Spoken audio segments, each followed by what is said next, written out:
নমস্কাৰ প্ৰিয় অনুনবীসকল অসমীয়া ৰাইফলৰ মই ইউটিউব চেনেলত স্বাগতম জনাইছোঁ য'ত আমি আছামিজ এষ্ট্ৰলজি বিষয়ক বিভিন্ন ভিডিঅ' আলোচনা কৰোঁ আহক তেন্তে আজিৰ ভিডিঅ'ত আলোচনা কৰোঁ 10 জুলাই তাৰিখে কোনকেইটা ৰাশিৰ ভাগ্য খুলিব লগতে তেওঁলোকৰ ভাগ্যফল কেনেকুৱা হ'ব।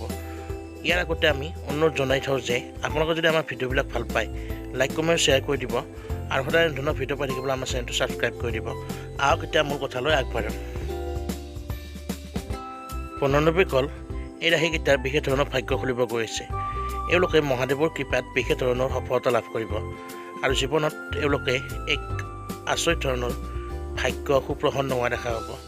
লগতে এওঁলোকৰ ওপৰত বজৰংবলীৰো কৃপা আছে, যাৰ বাবে প্ৰতিটো কাম সুচাৰুৰূপে সম্পন্ন হ'ব। মুঠতে চাবলৈ গ'লে ঘৰ সংসাৰত সুখ শান্তি আৰু ভাগ্য সকলো বৃদ্ধি হ'ব। এই বিশেষভাৱে ভাগ্যৰ ৰাশিকেইটা হৈছে কন্যা, তুলা, সিংহ আৰু বৃষ ৰাশি। অনুনবীসকল ভিডিঅ'টো যদি ভাল পালে লাইক কমেণ্ট শ্বেয়াৰ কৰি দিব আৰু সদায় ধৰণৰ এষ্ট্ৰলজি বিষয়ক ভিডিঅ' পাই থাকিবলৈ আমাৰ চেনেলটো ছাবস্ক্ৰাইব কৰি দিব। ধন্যবাদ।